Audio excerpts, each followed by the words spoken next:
Hello hello. അങ്ങനെ ഞാനും മക്കളും കൂടെ കല്യാണത്തിന് പോകാനായിട്ട് ഒരുങ്ങിയതാണ്.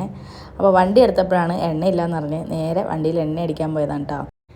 സ്ഥിരമായി ഈ പമ്പിൽ എണ്ണ അടിക്കാൻ വരുന്നതുകൊണ്ട് ചേച്ചിയും ഞാനും നല്ല കൂട്ടുകാരിയായിട്ടോ. വീഡിയോ എടുക്കുന്നൊന്ന് പറഞ്ഞിട്ടൊക്കെ എടുക്കണ്ടേ, ഞാൻ ഒരുങ്ങിയൊക്കെ നിൽക്കത്തില്ലായിരുന്നു എന്ന്. അടുത്ത പ്രാവശ്യം വരുമ്പോൾ പറഞ്ഞിട്ട് എടുക്കാൻ ചേച്ചി എന്ന് പറഞ്ഞ് അങ്ങനെ ഞങ്ങൾ നേരെ ഓഡിറ്റോറിയത്തിലെത്തി കേട്ടോ.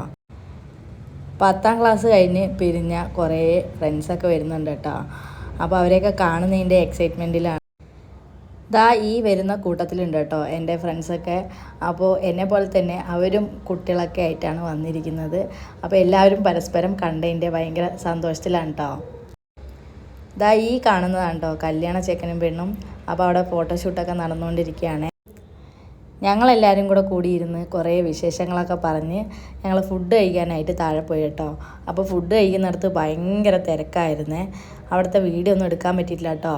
അങ്ങനെ ഫുഡ് കഴിച്ച് ഇറങ്ങിയിട്ടാണ്ട് തക്കുടു വെള്ളം വേണമെന്ന് പറഞ്ഞ് ഞാൻ അങ്ങനെ വെള്ളവും മേടിച്ചു കൊടുത്തിട്ട് താഴത്തോട്ട് ഇറങ്ങി വന്നതാണ്.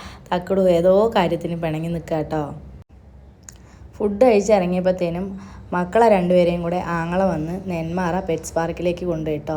അപ്പോൾ അനിയത്തിൻ്റെ മക്കളും കൊച്ചാപ്പൻ്റെ മക്കളും എല്ലാവരും ഉണ്ട് കേട്ടോ. പിള്ളേരെല്ലാം കൂടെ പെറ്റ്സ് പാർക്കിൽ കൊണ്ടുപോയതാണ്.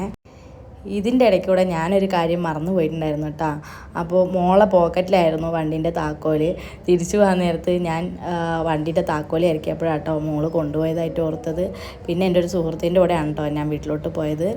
അവർ രണ്ടുപേരും കൂടെ പോയപ്പോൾ താക്കുടുവിന് ഭയങ്കര വിഷമമായി. അങ്ങനെ അവരുടെ പോകാനായിട്ട് കരച്ചിലും ബഹളമൊക്കെ ആയിരുന്നു. പിന്നെ ഞാൻ ഒരുവിധം പറഞ്ഞ് സമാധാനപ്പെടുത്തി കേട്ടോ. രാവിലെ ഉറക്കം എണീറ്റപ്പോഴേ താക്കുടുവിന് ലുലു മാളിൽ പോകണമെന്നാണ് കേട്ടോ പറഞ്ഞത്.